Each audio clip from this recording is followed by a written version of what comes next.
আমি অন্তঃপুরের মেয়ে, চিনবে না আমাকে। তোমার শেষ গল্পের বইটি পড়েছি শরৎবাবু, বাসি ফুলের মালা। তোমার নায়িকা এলোকেশীর মরণ দশা ধরেছিল ৩৫ বছর বয়সে। ২৫ বছর বয়সের সঙ্গে ছিল তার রেশারেশি। দেখলাম তুমি মহাদাশয় বটে, জিতিয়ে দিলে তাকে। নিজের কথা বলি, বয়স আমার অল্প।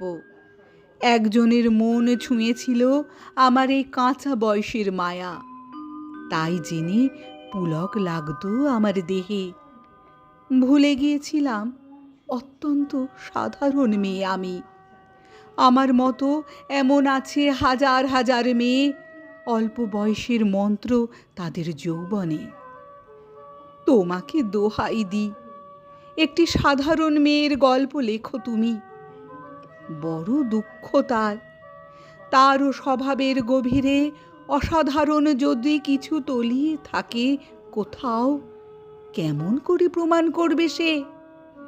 এমন কজন মেলে যারা তা ধরতে পারে। কাঁচা বয়সের জাদু লাগে ওদের চোখে, মন যায় না সত্যের খোঁজে। আমরা বিকিয়ে যাই মরীচিকার দামে। কথাটা কেন উঠল তা বলি। মনে করো তার নাম নরেশ। সে বলেছিল কেউ তার চোখে পড়েনি আমার মতো।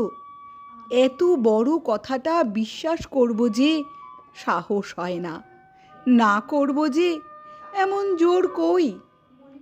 একদিন সে গেল বিলেতে, চিঠিপত্র পাই কখনো বা। মনে মনে ভাবি, রাম রাম, এত মেয়েও আছে সে দেশে, এত তাদের ঠেলাঠেলি ভিড়, আর তারা কি সবাই অসামান্য?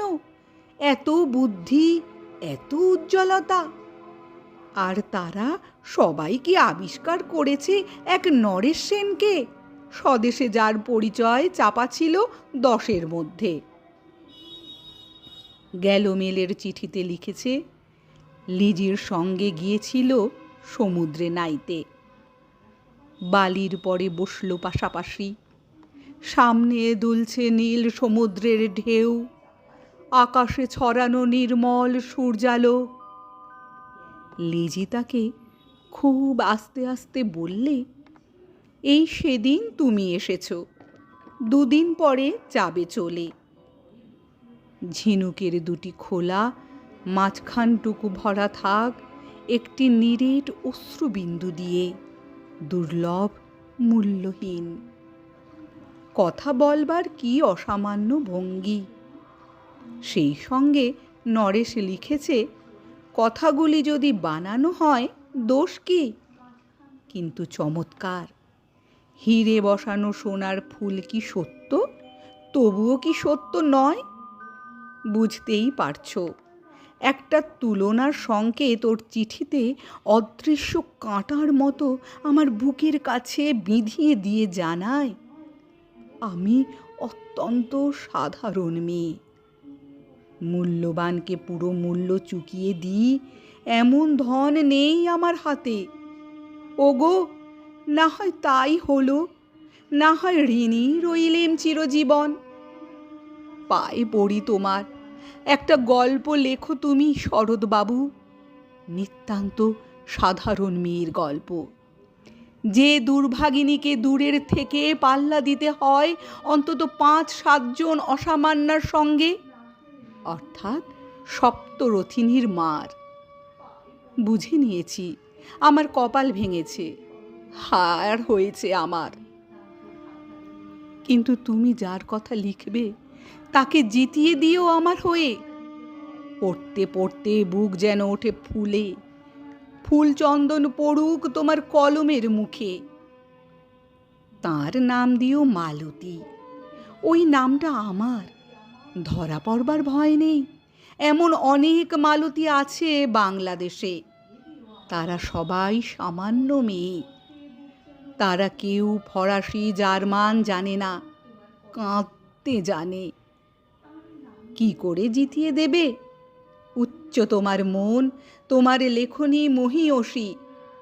তুমি হয়তো তাকে নিয়ে যাবে ত্যাগের পথে, দুঃখের চরমে, শকুন্তলার মতো। দয়া করো আমাকে, নেমে এসো আমার সমতলে। বিছানায় শুয়ে শুয়ে রাত্রির অন্ধকারে দেবতার কাছে যে অসম্ভব বর মাগি, সে বর আমি পাব না, কিন্তু পায় যেন তোমার নায়িকা। রাখো না কেন নরেশকে 7 বছর লন্ডনে, বারে বারে ফেল করুক তার পরীক্ষায়, আদরে থাক আপন উপাসিকা মণ্ডলীতে। ইতিমধ্যে মালতী পাশ করুক MA কলকাতা বিশ্ববিদ্যালয় থেকে, গণিতে হোক প্রথম তোমার কলমের এক আঁচড়ে। কিন্তু এইখানেই যদি থামো, তোমার সাহিত্য সম্রাট নামে পড়বে কলঙ্ক। আমার দশা যাই হোক, খাটো করো না তোমার কল্পনা।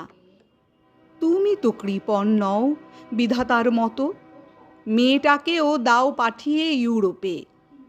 সেখানে যারা জ্ঞানী, যারা বিদ্বান, যারা বীর, যারা কবি, যারা শিল্পী, যারা রাজা, দল বেঁধে আসুক ওর চারদিকে।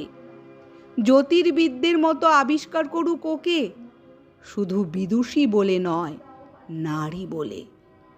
ওর মধ্যে যে বিশ্ববিজয়ী জাদু আছে, ধরা পড়ুক তার রহস্য, মূঢ়ের দেশে নয়। যে দেশে আছে সমজদার, আছে দরদি, আছে ইংরেজ, জার্মান, ফরাসি। মালতীর সম্মানের জন্য একটা সভা ডাকা হোক না, বড় বড় নামজাদার সভা।